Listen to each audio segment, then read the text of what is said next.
Now, our next guest is one of Australia's greatest entertainment exports. Rebel Wilson has been making us laugh for years, and she's taken her Aussie sense of humour to Hollywood, where she's become one of its most in-demand comedians.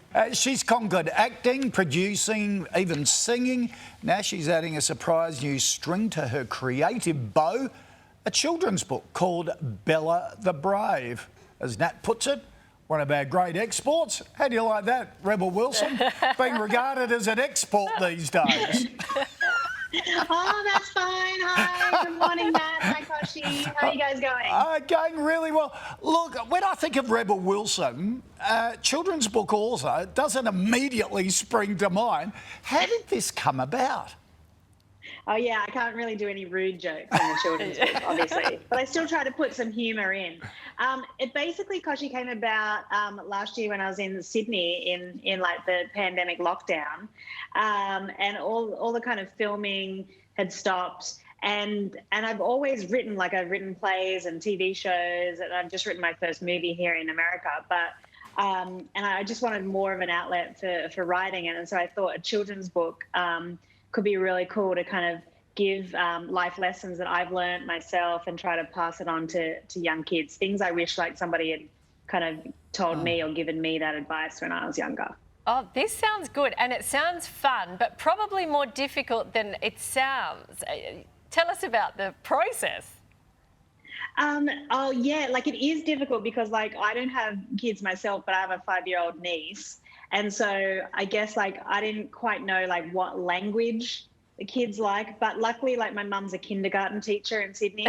So I got her advice. I kind of did my own market research, went to my niece's bedroom and looked at all the other, Aussie children's books that are out there. And so could see what everything else was about. And then I was like, okay, finally, after months of researching, I was like, okay, I feel like I've got the lay of the land and I'm ready to create my own book. Yeah. Any parallels to your own childhood come through in the book? Yeah. Oh, yeah, well, definitely. Well, the first story in the first book is about overcoming shyness. And Koshi, I was a really shy kid. When the teacher would ask a question to the class, my face would all go bright red. And even though I'd know the answer, I was a smart girl, but I would never put my hand up to answer because I was too shy to talk in front of people. And so in the first book, it's about my mum when she dragged me to a community centre to join a girls' choir, which did happen in real life. But sadly, it happened when I was a bit older, when I was about 13, when my mum got really sick of my shyness.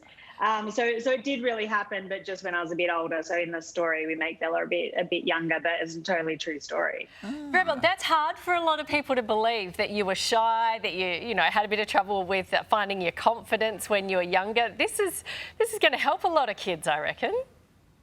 Oh, I hope so. And really, yeah, I feel like I've overcome a lot of things in my life, but shyness was the first one because I was just, I don't know what it was. I was just, so painfully shy.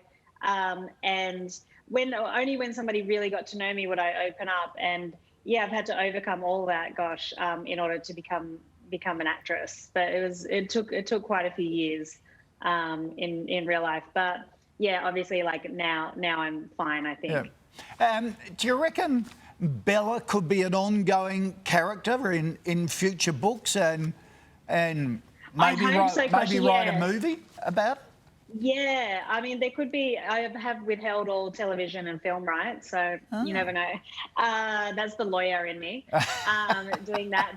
But yeah, so I've started work already on book 2 and book 3, and we're thinking this will go really well. It's just just really positive for kids out there, and so I'm really, really proud of it.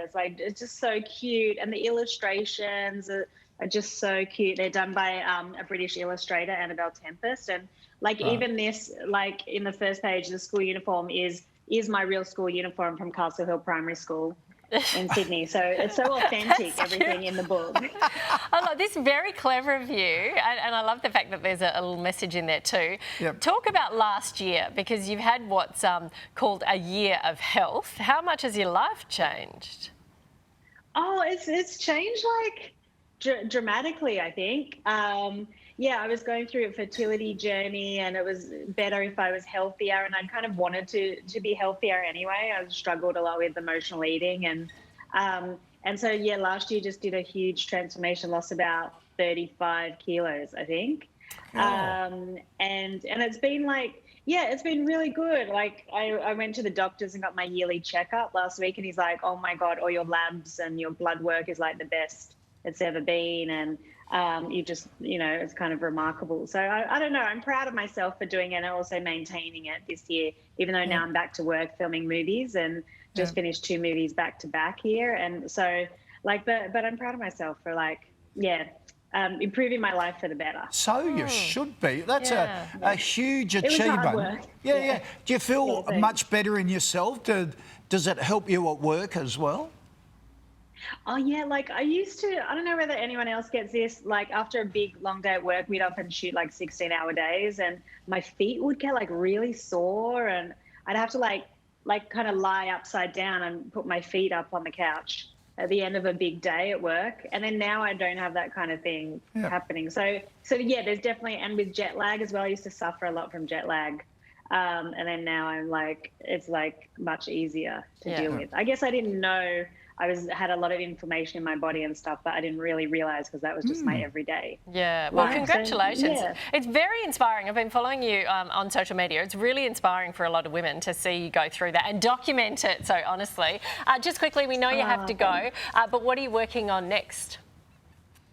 Oh, well, I've just finished 2 huge movies. One called The Almond and the Seahorse, which is a serious British drama, and a big cheerleading comedy for Netflix called Senior Year. That is so cute. So both of them should be out in the first half of next year, which will be really exciting. So you guys can see all that I've been working on. But for now, it's this little baby that I've been working really hard on. And I hope, if you're a parent out there and want to give, especially if your kid's on the shyer side, you might want to give them a little bit of encouragement. Get in this book. Or grandparents, buy it for the granddaughters. Yeah, great Christmas. Exactly right. Yeah. I was thinking that for the stockings for this year. Rebel Wilson, it is always a delight to catch up. Great to see you. Oh, you guys, I miss you, and I'm hoping to get back to Australia for Christmas now that the travel restrictions have lifted. Pop in. I haven't been back. Yeah, but, we'll see you on the couch. Yeah. All right, mate. See you. All right. Thanks so much, guys. Have a great day. You too. Rebel Wilson's children's book, Bella the Brave, is out tomorrow. Gee, she looks great and in good form, isn't she? Yeah. Fabulous.